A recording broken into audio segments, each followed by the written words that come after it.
Fascism rose up in Europe for the same reasons it rose up in Japan, and they had similarities in that the military was quite important, although, as we know already, the role of the leader was far more important in Italian and German expansionism than in Japan.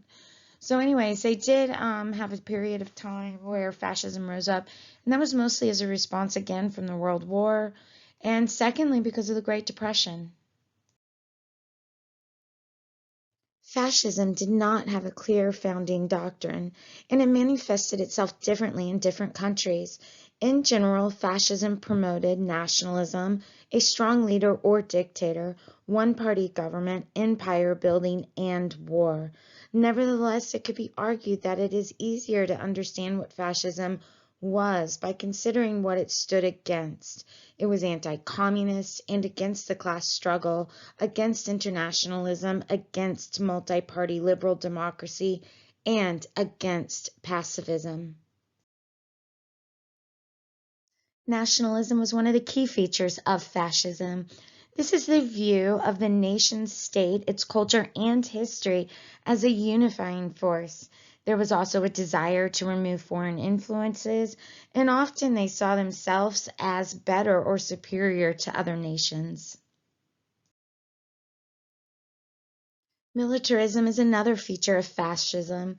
This is the promotion of political violence and war as a method of revitalizing society. Violence was seen as necessary in order to progress, and also there was a development of paramilitary organizations. Another key factor of fascism is social Darwinism.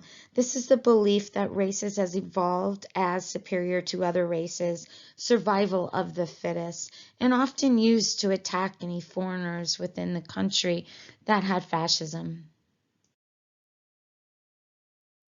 Social unity was another key feature of fascism. This idea opposed class-based divisions in society and also always promoted a collective national culture, language, religion, even sometimes, or the replacement of religion.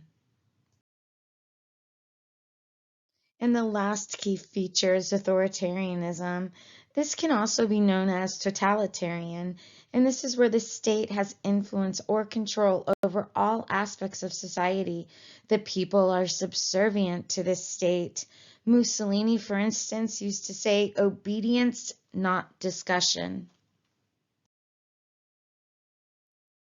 The post-war economy was also an important factor in the rise of fascism.